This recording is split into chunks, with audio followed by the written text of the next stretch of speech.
Hi, and welcome to Tales from the Fort, where both the First and Second Seminole War, one man's vendetta against a nation of people. That story is right here, right now, on Tales from the Fort.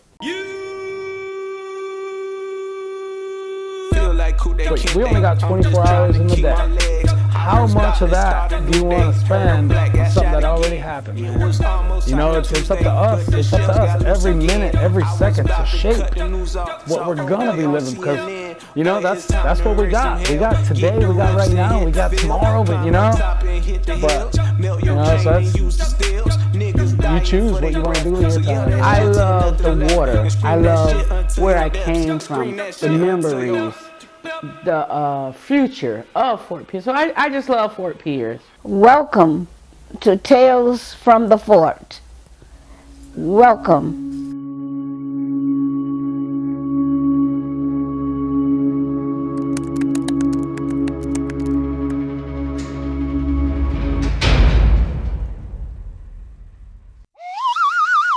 Don't forget to subscribe, like, and share.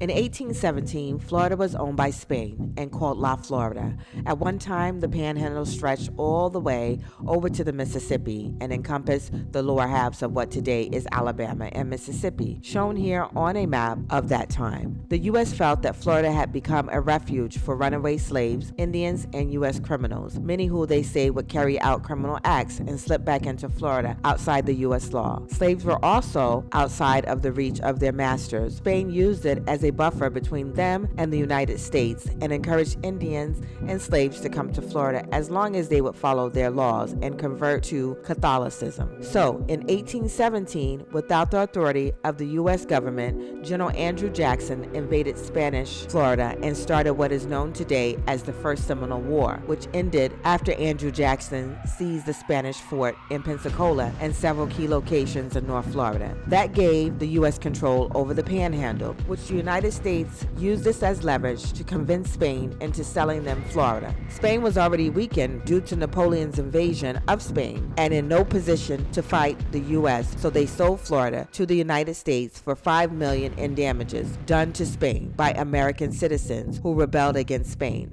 Now here's how it really gets interesting. In 1829, the same Andrew Jackson, who was a longtime advocate of Indian removal, was elected president of the United States, and 1 year later, in 1830, he signed into law the Indian Removal Act, which ultimately resulted in the Second Seminole War. Under the Indian Removal Act, many Indians were brutally killed and removed from their land that was owned and cultivated by their ancestors for thousands of years by settlers who wanted it. Those who gave up their land peacefully were sent to walk the Trail of Tears westward across the Mississippi, where thousands of Indians died along the walk. Our story begins with a few who chose to stay behind and fight for their land. Under the leadership of Osceola, John Horse, and others, they recessed into the swamps and led the U.S. into what is known as the longest and most costly of the three Seminole Wars. To other historians, it is also known as the longest slave resistance in U.S. history, and because of it, the fort was built that gave birth to our city.